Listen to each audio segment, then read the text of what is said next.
నమస్కారం. ప్రస్తుతం మనతో పాటు ప్రముఖ ఆధ్యాత్మికవేత్త, ప్రముఖ జ్యోతిష్య వాస్తు నిపుణులు ఉమామహేశ్వరరావు గారు ఉన్నారు. వారితో మాట్లాడేద్దాం. నమస్కారం గురుగారు. మే నెలలో మేషరాశి వారికి ఎలా ఉండబోతుందో తెలియజేస్తారా? అవునమ్మా, మే నెలలోని మేషరాశి వారికి జరిగే విధానాలు ఏ రకంగా ఉన్నదంటే, ప్రతి దాన్ని కూడా ఆచితూచి మాట్లాడాలి. కోపతాపాలు ఎక్కువైపోతాయి. వీళ్ళకి అధికమైన కోపానికి గురైపోతారు. ఆ కోపతాపంలో తొందరపాటు నిర్ణయాలు తీసుకుంటారు. ఆ తొందరపాటు నిర్ణయం ఎవరు తీసుకున్నా తప్పే. విజ్ఞానవంతుడు తీసుకున్నా, అజ్ఞానమైన వారు తీసుకున్నా కూడా తొందరపాటు నిర్ణయం తప్పు, మంచిది కాదు. ఆలోచించి అడుగులు వేసేదే జీవితం.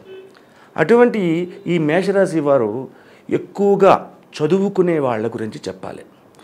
ఈ యొక్క మేషరాశి వారు చదువుకునే అమ్మాయిలు చాలా జాగరూకతగా ఉండాలి. అబ్బాయిల కంటే అమ్మాయిలకు విధానాన్ని మనం చెప్పుకోవాలి ఎక్కువగా. అబ్బాయిలు అవసరానికి నుంచి మాట్లాడతారు, అమ్మాయిలు అనురాగంతో మాట్లాడతారు. అయితే ఈ అనురాగం కాస్త కొంచెం ముదిరితే ఇంకో రకంగా పరిణమిస్తుంది. కాబట్టి చదువుకునే విద్యార్థులు ఎవరైతే ఉన్నారో ప్రతి విషయంలోనే ఆచితూచి మాట్లాడాలి. తొందరపాటు నిర్ణయం తీసుకోకూడదు. పెద్దల సలహాలని పాటించాలి. పెద్దల సలహాని పాటించి ఎదరికి వెళితే మేషరాశి వారి విద్యార్థులందరూ కూడా ఉన్నతమైన విద్యని అభ్యసించడం జరుగుతుంది. అలాగే మేషరాశిలోని దంపతులు ఉన్నారు, భార్యాభర్తల విధానం ఉంది. ఈ మే నెలలోని భార్యాభర్తల మధ్యన కలతలు లేస్తున్నాయి. ఈ కలతలు ఎప్పుడైతే కలుగుతున్నాయో అనుకోని విధంగా గొడవలు పడ్డం ఉంటుంది. అంటే విడిపోవడం అంటూ జరిగి ఏదో విడాకులు తీసుకుంటారు, లేదంటే వేరే వేరేగా మారిపోతారు అంటే అది జరగదు. కలిసే ఉంటారు. కానీ ఏంటంటే ఎడ్డు అంటే తెడ్డు అంటారు. ఆ మాటకి ఈ మాటకి పడదనమాట. నువ్వు గొప్ప అంటే నువ్వు గొప్ప, నేను గొప్ప అంటే నేను గొప్ప అనే మాటల వల్ల వాగ్వాదానికి గురవుతున్న పరిస్థితులు కలుగుతున్నాయి. అయితే వ్యాపార రంగంలో ఉన్న వారికి వ్యాపారం కూడా సజావుగానే సాగుతుంది. ఉన్నతమైన వ్యాపారాన్ని చేస్తున్నారు, లాభాన్ని ఆర్జిస్తున్నారు. అనుకోని విధంగా ప్రతి వ్యక్తుల్ని కలిసి మంచితనంగా మాట్లాడి మంచి తత్వంగా ఉండి ధనాన్ని ఆర్జన చేస్తుండే పరిస్థితులు వస్తున్నాయి. అలాగే మన ఏప్రిల్ నెలలో నిన్న వస్త్ర వ్యాపారాలు చాలా బాగుందనుకున్నాం. ఇప్పుడు కూడా వస్త్ర వ్యాపారాలు చాలా బాగుంటుంది.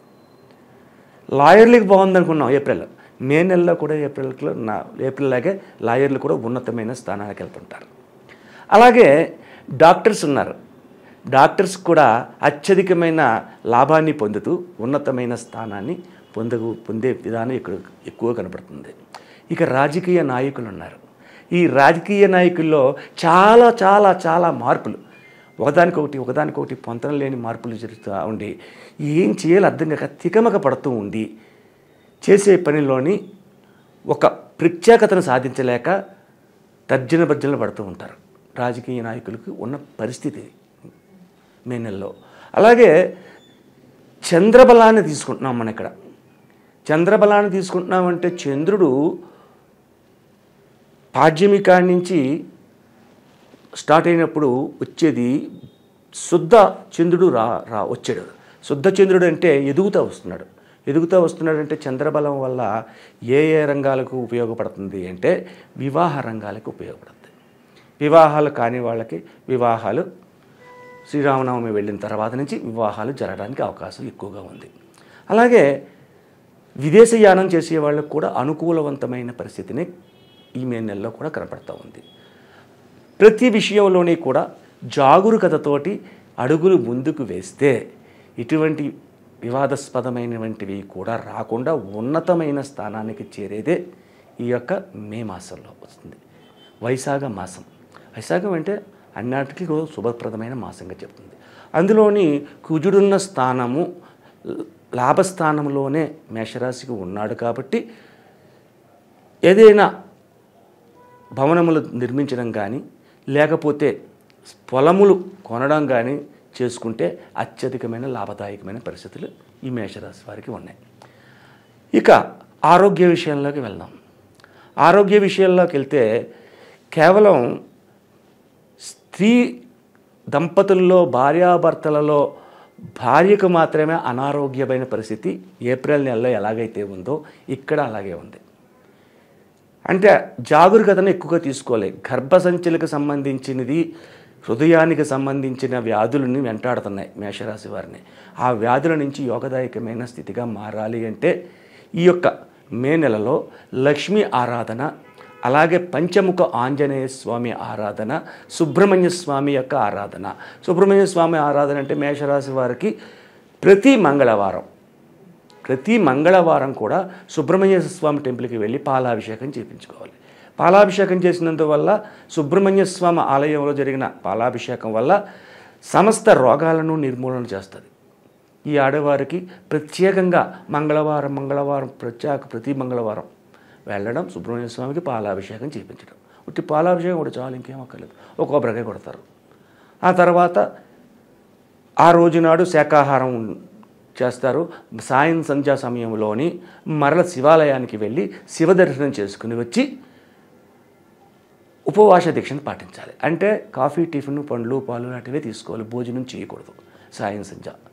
ఆ తర్వాత ఉదయాన్నే లేచిన తర్వాత మంగళవారం తర్వాత బుధవారం నిత్య కార్యక్రమాలు మనకి ఏవైతే ఉన్నాయో అవి మనం పాల్గొనవచ్చు. కానీ మంగళవారం నాడు ప్రతి మంగళవారం ఈ యొక్క మే నెలలో వచ్చే ఎన్ని మంగళవారాలు అయితే ఉన్నాయో అన్ని మంగళవారాల్లో కూడా సుబ్రహ్మణ్య స్వామికి పాలాభిషేకం చేసేటట ఎటువంటి విధమైనటువంటి రోగములు కానీ అపయోగ వంశములు కానీ జరగకుండా ఉపయోగకరమైనవి పొందుతారు. అలాగే ఆరోగ్య ఐశ్వర్యాన్ని కూడా పొందుతారు.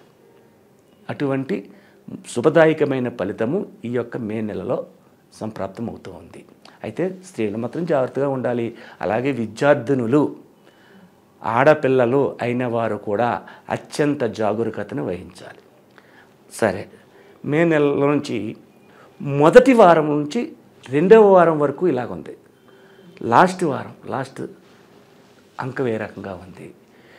ఈ యొక్క కుజుడు శని కలిస్తే అగ్ని ప్రమాదములు, వాహన ప్రమాదములు, అలాగే జల ప్రమాదములు జరగడం అనేది జరుగుతూ ఉంటుంది. కాబట్టి విద్యార్థులు కానీ పెద్దలు కానీ ఎవరైనా సరే మగవారు కానీ రాత్రి 7 గంటల సమయం దాటిన తర్వాత కారులో కానీ బండి మీద కానీ దూర ప్రయాణం చేయకూడదు. దూర ప్రయాణం చేస్తే ఫ్యామిలీ మొత్తం అంతా చేస్తున్నారు అంటే మొత్తం కార్ యాక్సిడెంట్ అవుతుంది.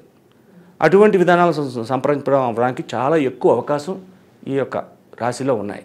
అంటే రాత్రి సమయంలో చేయకూడదు. అంటే ప్రయాణమే చేయకూడదా? చేయొచ్చు కదా. చేయొచ్చు. ఎలా చేయాలి? ఈ మేషరాశి వారు డ్రైవింగ్ చేయకూడదు. ఎవరైనా డ్రైవ్ చేస్తుంటే ఈ పక్కన కూర్చుని వెళ్ళొచ్చు. అత్యవసర సమయం వస్తుంది, తప్పదు, వెళ్ళాలి. మానేయడం కుదరదు. బస్సులో వెళ్ళండి, ట్రైన్లో వెళ్ళండి, తప్పేముంది. కానీ రాత్రి 7 గంటల దాటిన తర్వాత ఎట్టి పరిస్థితుల్లో వాహనములను నడపరాదు ఈ మేషరాశి వారికి. సరే, వాహనములు నడపకూడదు, దీనికన్నా పరిహారం ఉందా? పరిహారం ప్రతిదానికి ఉంటుంది. సమస్య ముందు పుడుతుంది అనుకుంటారు, కానీ కాదు. సమస్యకు పరిష్కారం పుట్టిన తర్వాతే సమస్య పుడుతుంది. ఆ సమస్యని కన్నా పరిష్కారం మనం వెతకం, ఆ పక్కనే ఉంది. దీనికి ఏం చేయాలి అని అంటే ఈ యొక్క రాశివారు ప్రతి రోజు ఉదయాన్నే సూర్యోదయం కాకుండా లేవాలి. ఈ మే నెలలో సూర్యోదయం కాకూడదు. సూర్యోదయం కాకుండా సూర్యుడు ఉదయించకుండా లేచి తలస్నానములు చేసిన తర్వాత ఇంటిలోని ఒక 2 ఒత్తులు వేసిన ప్రమిద, ఒక మట్టి ప్రమిద తీసుకోండి. ఆ మట్టి ప్రమిదలోని ఒక తమలపాకు కానీ లేకపోతే రావి ఆకు కానీ తీసి ఆ ప్రమిద అందులో పెట్టి అందులో కొద్దిగా ఆవు నెయ్యి కానీ లేకపోతే కొబ్బరి నూనె కానీ పోసి 2 ఒత్తులు వెలిగించి ఆ 2 ఒత్తులకు వెలిగించిన తర్వాత ఆ దీపము చుట్టూ చిన్న చిన్న పుష్పములు, చామంతులు కానీ గులాబీలు కానీ లేదా చిన్న చిన్న పుష్పములు పెట్టి ఒక చిన్న రావి ఆకులో బెల్లం ముక్కను నైవేద్యం పెట్టాలి. బెల్లం ముక్కను నైవేద్యం పెట్టి మనకు ఉన్న కోరికలన్నీ చెప్పి ఆ దీపాన్ని వెలిగించుకుని నమస్కరించుకున్న తర్వాత హారతి కర్పూరం హారతి ఇచ్చి దీపానికి హారతి ఇవ్వాలి. దీపానికి హారతి ఇచ్చిన తర్వాత ఇంట్లో దీపాన్ని వెలిగించారు, అయిపోయింది. ఆ తర్వాత శివాలయానికి వెళ్ళాలి. శివ దర్శనం చేసుకుంటే చాలు. ఆ తర్వాత కాఫీ తాగాలి, టిఫిన్ చేయాలి. లేదంటే అంతేగాని మనం లేచాం 10 గంటలు లేచాం మనం చేయలేదంటే జరగదు. ఈ యొక్క విధి విధానాలు చేస్తే వాహన ప్రమాదముల నుండి తప్పించుకోవడం అనేది జరుగుతూ ఉంటుంది. ఇది తప్పనిసరిగా ప్రతి వాళ్ళు ఆచరించదగ్గ నియమం. ఈ వార ఫలములు, మాస ఫలములు, సంవత్సర ఫలములు, దిన ఫలములు ఇవన్నీ మనం చెప్పుకుంటున్నాం. మనం చెప్పే దాంట్లో ఈ యొక్క సంవత్సర ఫలితం చెప్పాను నేను. ఈ సంవత్సర ఫలితములో ఒక 60% మాత్రమే మీకు దగ్గరగా ఉంటుంది. అయితే లక్ష్మి అనే అమ్మాయి ఉంది. అమ్మాయికి జాతకం చెప్తున్నాం. లాలేలు అని చెప్పి అక్షంతకు బయలుదేరింది. మేషరాశి వచ్చింది. మేషరాశి గురించి చెప్పాడు. లక్ష్మి ఒక్కట్లే లేరు. లక్ష్మి అన్నవాళ్ళు ఒక్కరు లేరు, కొన్ని వేల కోట్ల మంది ఉన్నారు. ఈ వేల కోట్ల మందికి ఇదే జాతకమా? నేను చెప్పింది గోచారాన్ని చెప్పాను. మీ యొక్క రాశి ఫలాన్ని కానీ, లగ్న ఫలాన్ని కానీ, లేకపోతే మీ నవాంశ చక్రం కానీ, రాశి చక్రం కానీ లేదు. గోచార చక్రాన్ని బట్టి నేను జాతకం చెప్పుకుంటూ వచ్చాను. కాబట్టి ఈ జాతకాల వల్ల నేను చెప్పిన పరిణామాల్లో 60% కరెక్ట్గా ఉన్నా, 40% మీకు నచ్చకపోయినా, నేను చెప్పిన పరిహారాలు, రెమెడీస్ తప్పనిసరిగా పాటించండి. లేదు మన పూర్తి జాతకాన్ని తెలుసుకోవాలి అని అంటే పర్సనల్గా కలవాలి. పర్సనల్గా కలిస్తే దానికి వచ్చిందంటే మీ రాశి, నవాంశ, ద్రేక్కాణం అనే చక్రాలు 8 చక్రాలు ఉంటాయి. ఈ 8 కుండలన్నీ పరీక్షిస్తాం. అది మీ జాతకమే. మీ నాడి బొటనవేలి ముద్రను తీసుకుంటాం, మీ హస్త రేఖలను చూస్తాం, మీ ముఖ కవళికలు చూస్తాం, ఫేస్ రీడింగ్, మీ న్యూమరాలజీని తీస్తాం. ఇన్ని విధాలుగా తీసి చెప్పే జాతకం మీకు కరెక్ట్గా వస్తుంది. అంతేగాని ఈ రాశి చక్రంలో చెప్పాడు, ఇలా చెప్పాడు అని అన్నది ఇది మాత్రం 60% మాత్రమే వస్తుంది. అది 100% వస్తుంది. కాబట్టి ప్రతి ప్రేక్షకులందరూ కూడా దీనిని గమనించి పర్సనల్గా కలవడం కానీ, లేకపోతే ఫోన్లో తెలుసుకోవడం కానీ చేయడం వలసిందిగా కోరుతున్నాం. ఆయుష్మాన్ భవ. అలాగే గురువుగారు, మీరు కనుక గురువుగారిని పర్సనల్గా కలవాలి అనేసి అనుకుంటే కింద స్క్రోల్ అవుతున్న నెంబర్కి కాల్ చేసి గురువుగారి అపాయింట్మెంట్ తీసుకోవచ్చు. సో ఇంకా లేట్ ఎందుకు, ఆలస్యం చేయకుండా గురువుగారికి కాల్ చేసేయండి. Thank you so much.